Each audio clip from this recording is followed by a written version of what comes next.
how to prevent breast cancer, which is always our #1 goal. I'm Dr. Cavens. I know most of you. So glad to see familiar faces. I remember last year at this time it was kind of a new experience, but we're all kind of getting there, one step at a time. We know Benjamin Franklin said an ounce of prevention is worth a pound of cure. I mean, this guy, he was a printer, he invented electricity, he invented the Franklin stove, he was a politician.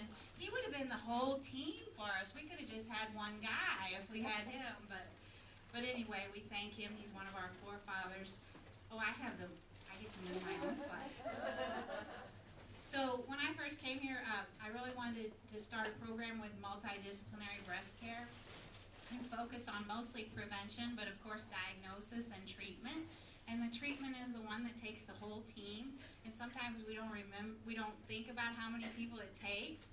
The surgeon, radiologist, medical oncologist, radiation doctors, genetic counselors, plastic surgeons, mammography techs, it goes on and on and on. So when I first came to St. John, I thought, oh my gosh, how are we going to have all these people? But the most wonderful thing is we have almost everyone. And so when I met Mary Crecelius for the first time, back in the Civil War, when she was a nurse back in the Civil War, I never expected to meet her here in St. Genevieve. And so the first time I met her, she said, hi, I'm Mary Crecelius, I'm a nurse practitioner and I'm coming here to St. Genevieve. And I said, good, you can do the risk assessment. You know, of course it's about the program, and Mary has really stepped up to the plate and done a wonderful job. She's actually got accepted into the City of Hope cancer program out in California. She's only one of 3 nurse practitioners in Missouri who will have this certification, so she's doing a wonderful job for us. I just wanted to mention Bloomsdale. It looks a lot better than this now. I don't know if you guys have been out on the highway, but the steel's going up, and we're really excited about our Women's Center. It will house our breast center and our multidisciplinary breast team along with several other practices and services. We really want to focus on prevention, and this is our wheel of health, and it kind of talks, I know I've talked to you about this before, but it's all connected, the mind, body, spirit, intellectual, emotional, physical needs. If we keep our body strong and it's not fertile ground for disease and cancer, that would be our #1 goal, okay? To never get it, and if we do get it, once we put it in remission, never let it come back. So how do you know if you're at high risk? And how do you know if you need to do something special to prevent breast cancer? We're all at high risk. 1 in 8 women get it in their lifetime, okay? But if you have breast cancer in relatives, or you know you have the gene, or you've had an abnormal biopsy, or chest wall radiation, or if your risk is a certain number, then we put you in a different category. We do special things for you. And do you ever go to our website, our hospital? Has anybody ever been on our website, St. John Hospital website? We have a way that you can actually calculate your own risk. So if you want to do that for yourself, it's very easy to do, and you can do that on our website. And then we want to talk about the people who might have the gene. Now just remember, it's only 5% of people with breast cancer have the gene, okay? But it is people that we need to treat in a very high surveillance program. So if you think that you might need to be tested, and you or a family member have had breast cancer at an early age, anybody's had ovarian cancer, anybody's had cancer in both breasts, any man in the family had breast cancer, which we know 1% of breast cancer is in men, but that's a red flag if anybody in your family had that. These are some of the things that Mary would want to know about, and we would want to have her do the test for you. So just keep those in mind. Anybody recognize this place? Oh, yeah. What a gem, huh? The American Pickers would love to be in this building. I'm going to turn it over to Mary Crecelius. Just join me in giving her a warm welcome. Mary?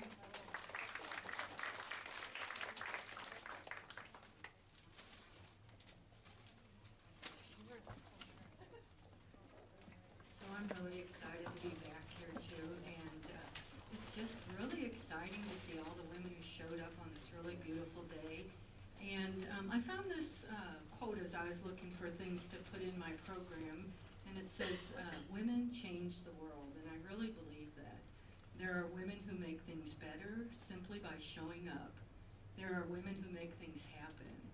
There are women who make their way. There are women who make a difference, and women who make us smile.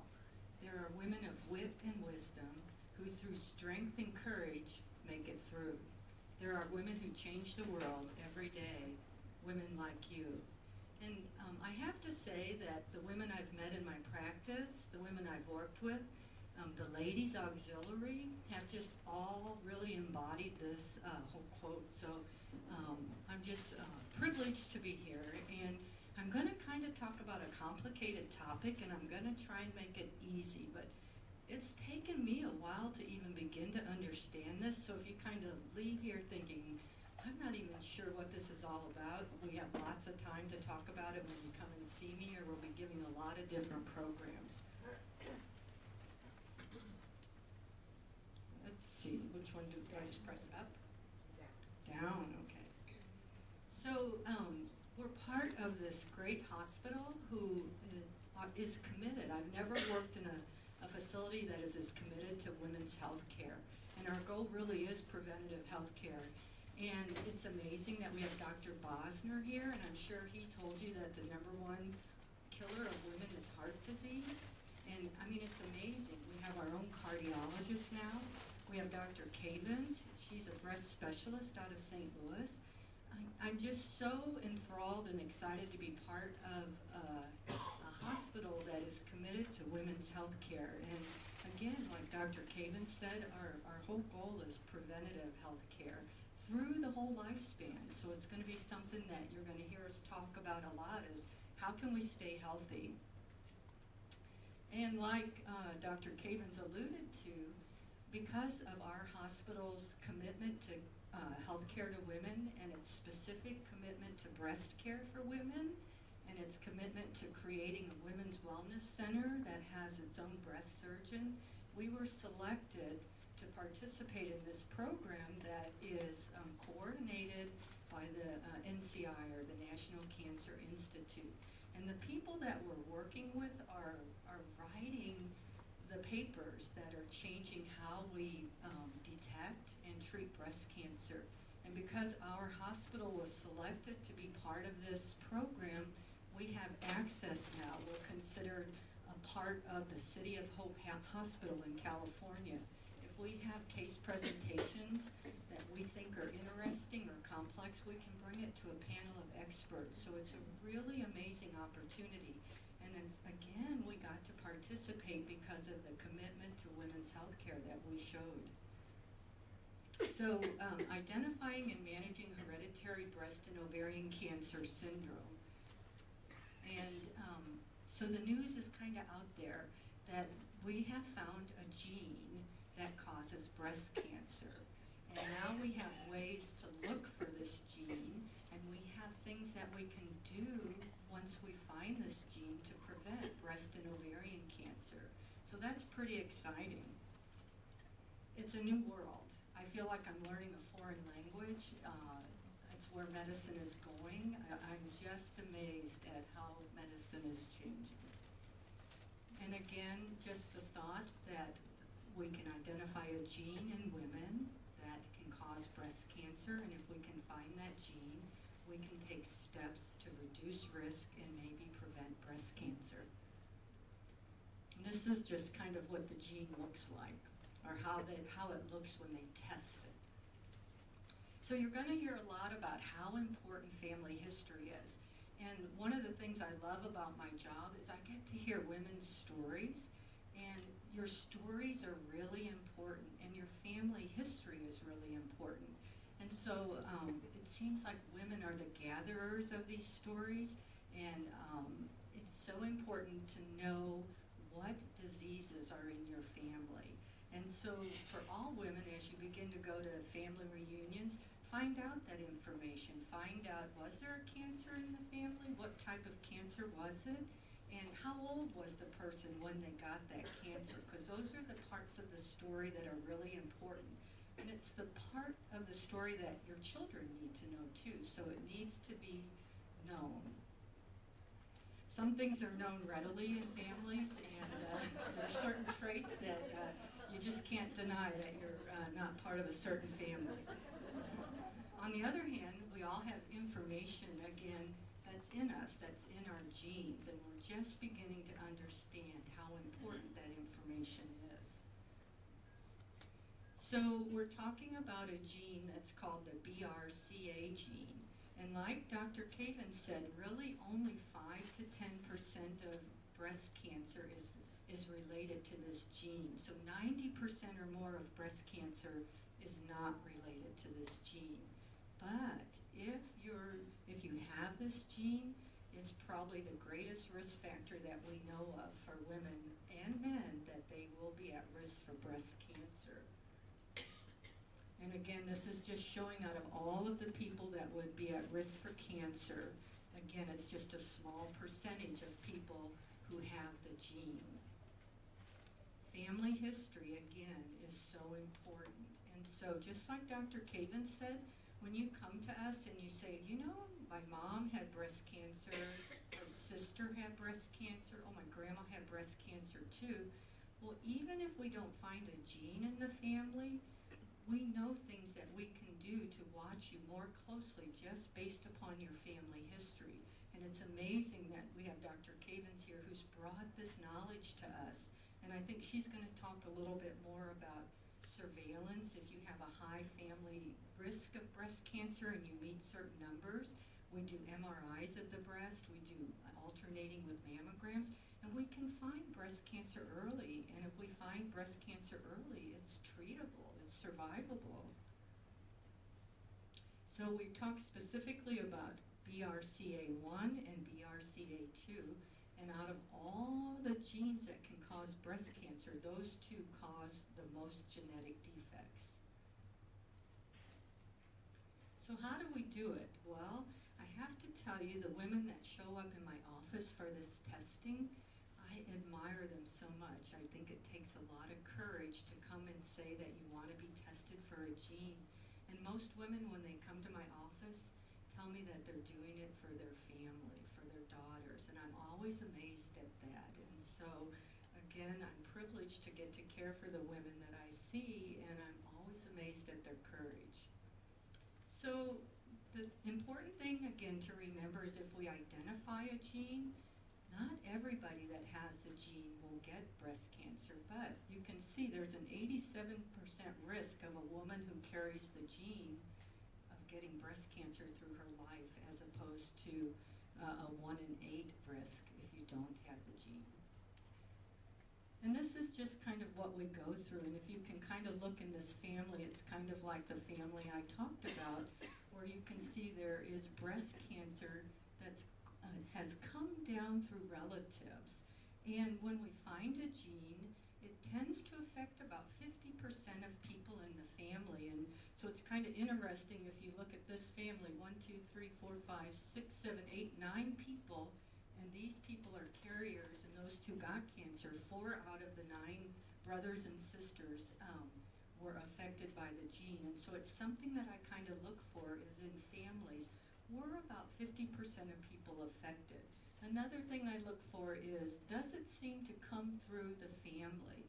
So if somebody comes and tells me that their dad's aunt had breast cancer at 70 and their mom's sister had breast cancer at 84, you know, that's 2 family relatives, but they're on different sides and they're older. And so that's not really a hereditary form of breast cancer.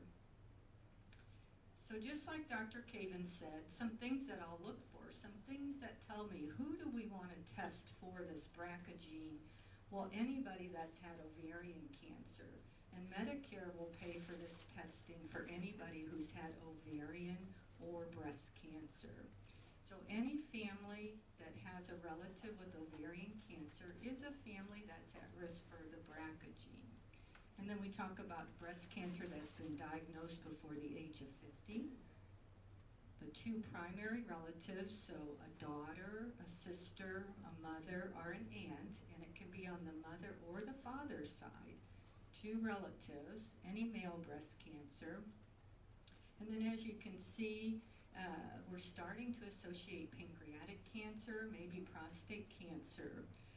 And we don't have a lot of Ashkenazi Jewish people in our community, but this community has a really high likelihood of a BRCA mutation. There's specific BRCA mutations that happen in specific cultures.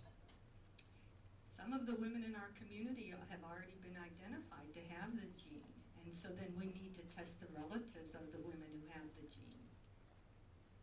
Again, 1/2 of the gene carriers inherit the mutation from their father.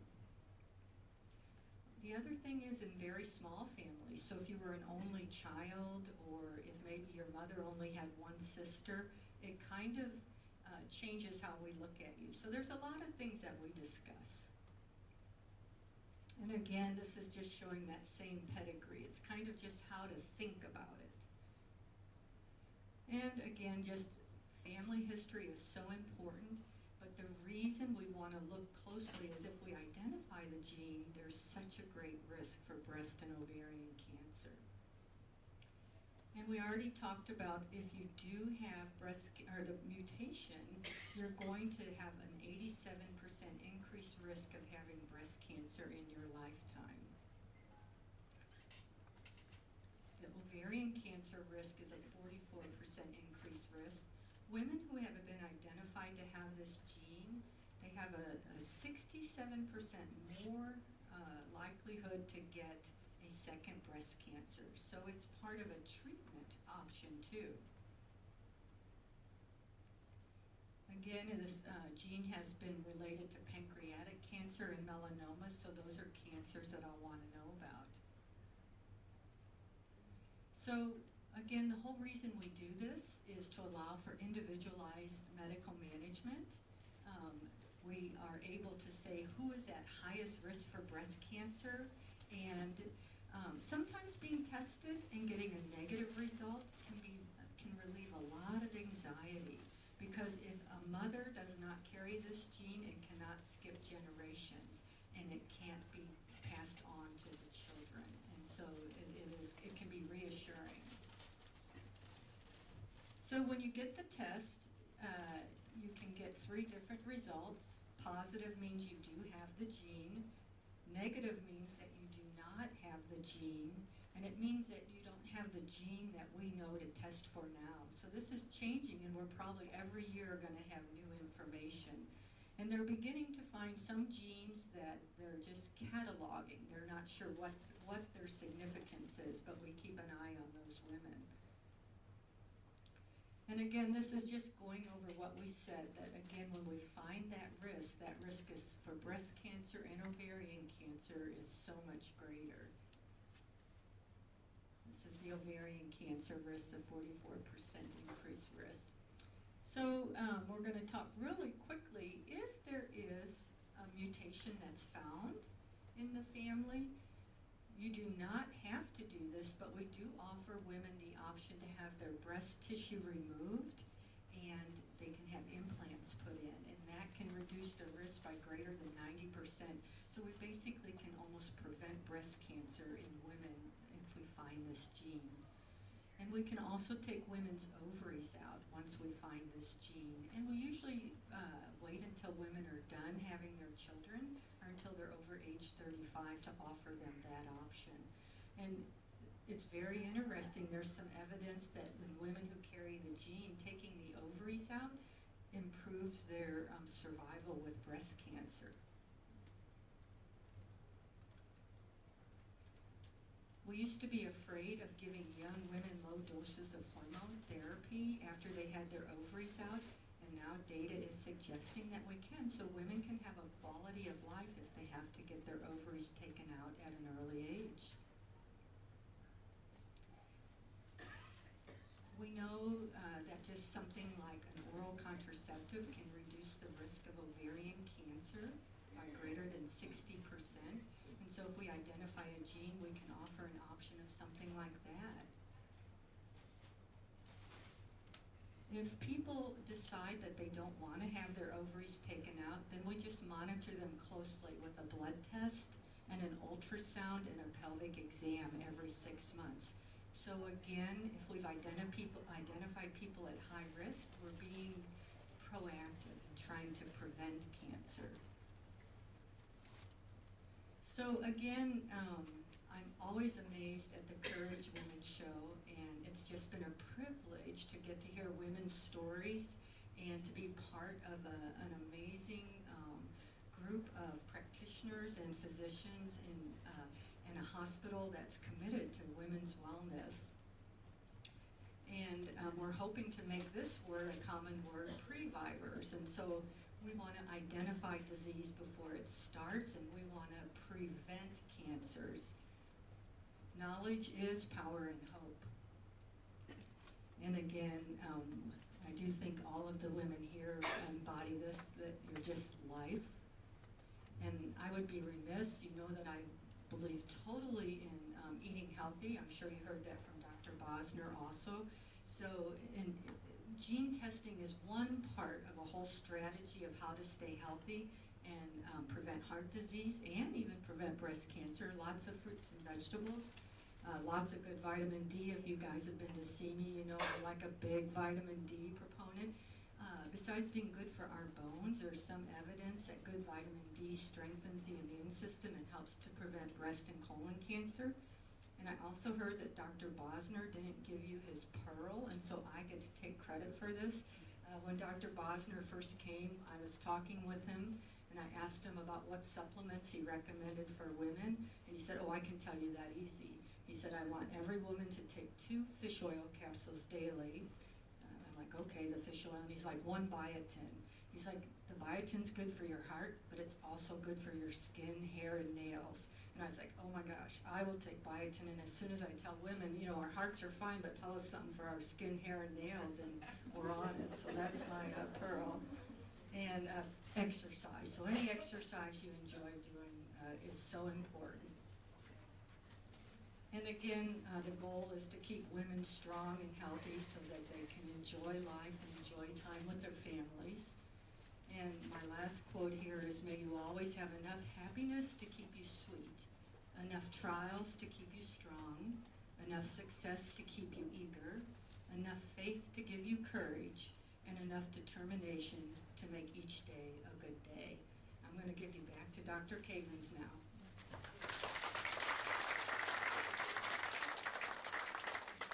That was really great, Mary. Thanks. All right. I was so into Mary's talk, I got to get back on the track here. That was wonderful information. So there are 2 different categories. You can either be high risk and have a greater than 20% lifetime risk, or you can have the gene and be high risk. So just because you don't have the gene doesn't mean you're not high risk. So these are the 2 categories of patients that we tend to see and to give advice as far as what can they do to decrease their risk. So as Mary said, we can do surveillance. We can do preventative surgery, or we can also add chemo prevention with tamoxifen and raloxifene. So those drugs do have some side effects, and we're not sure how good they are in patients who have the BRC gene, but they definitely are good in patients who are high risk and can reduce their risk by 50% of getting breast cancer. So if you decide that you want to do surveillance, what do? Well, we see you every year, twice a year sometimes, and we'll do a mammogram for the breast, an MRI of the breast, and then we'll do pelvic ultrasounds and lab tests twice a year with the pelvic exam. So you'll probably see Mary or the gynecologist twice a year, and then myself twice a year if you decide to just kind of follow things and see what happens. But what if you have the mutation? Well, we don't always recommend surgery. Sometimes it depends on at what age you find out you have it. It also depends on what your breast tissue looks like on mammography and your own personal choice. Not everybody wants to have surgery. Not everybody wants to just do watch and wait. So it's a very personalized thing. This is a busy chart. I had to have at least one. And it kind of tells you, okay, if you're 30 years old and you find out you have the BRCA1 gene, by the time you're 70, you have about a 54% chance of getting cancer. So you're probably going to want to have surgery. But I have some patients who are 60 years old and they just now found out they had the gene and they don't have breast cancer. Well, they only have a 19% risk of getting it.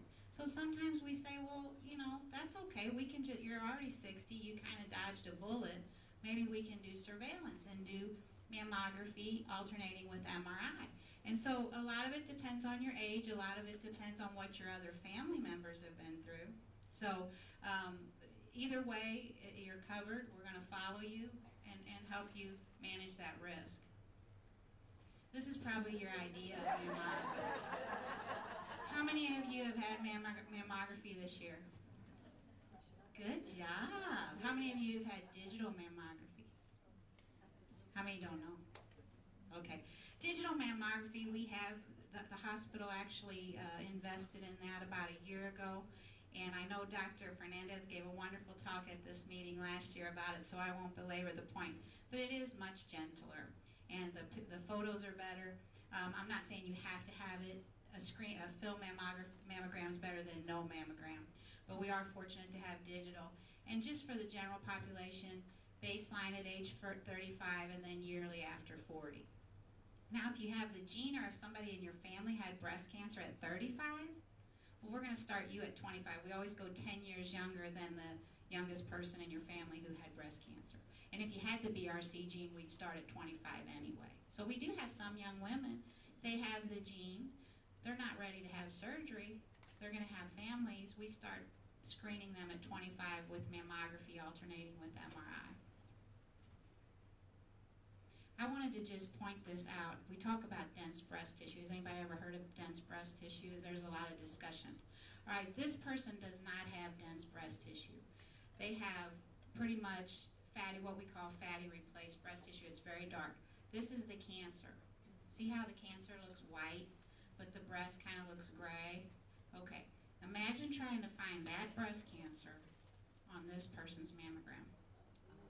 Okay, it's just hard.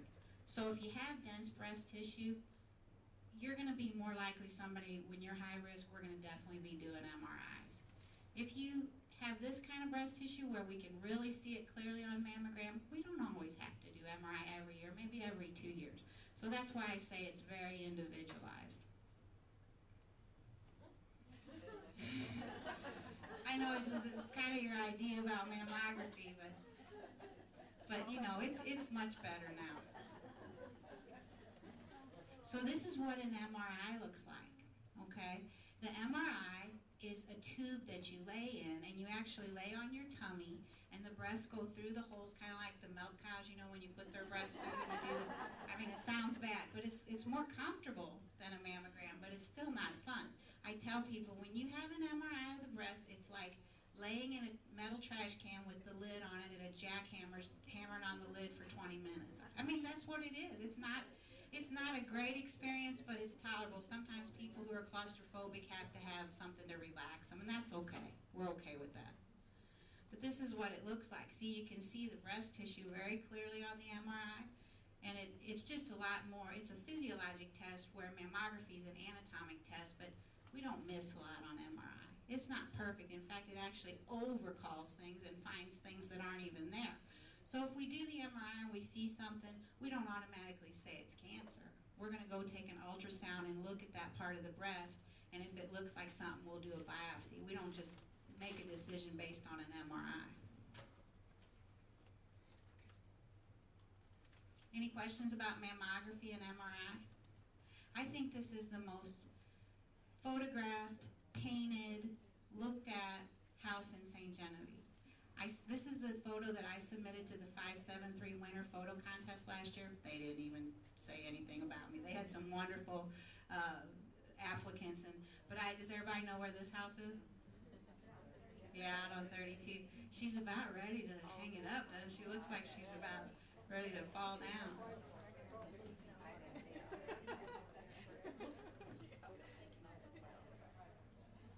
All right, so now I want to show you, I hope that wasn't too graphic.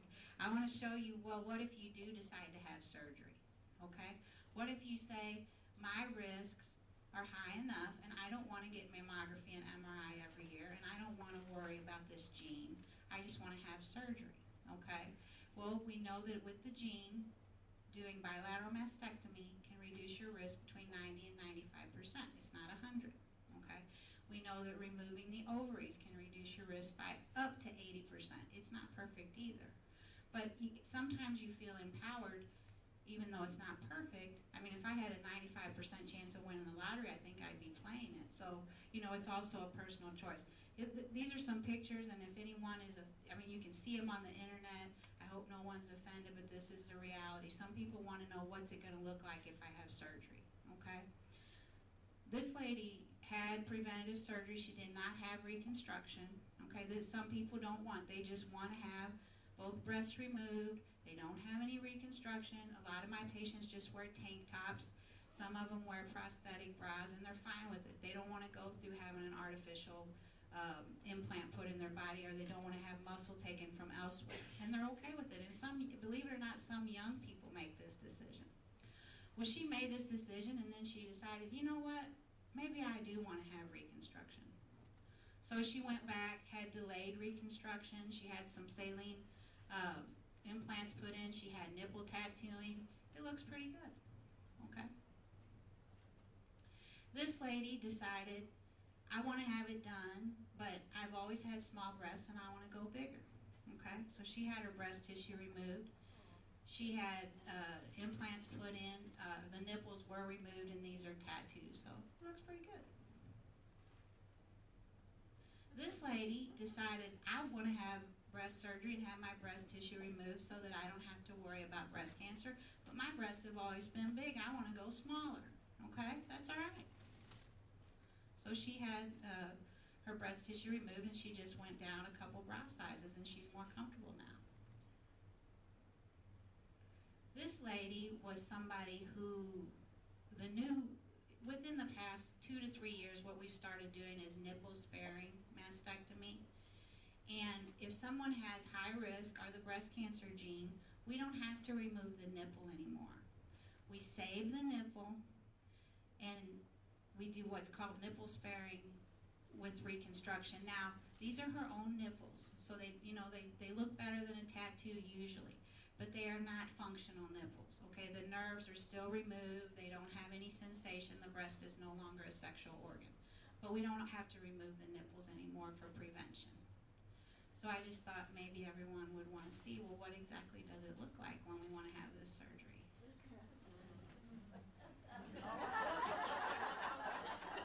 My husband tells me that in the next whatever millennium, people are going to look at our graveyards, and they'll find all these breast implants, and they'll say, what did that civilization do? What are those silicone things?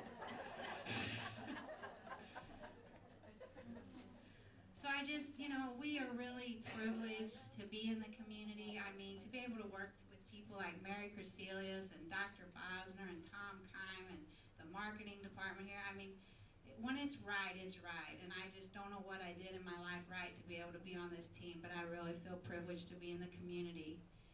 And I was going to leave you with a quote, too, because even though we're looking forward to Bloomsdale when we have this beautiful new facility and everything's one-stop shopping for women, we like it right how here it is in the hospital and in our offices. It's every day we hear these wonderful stories.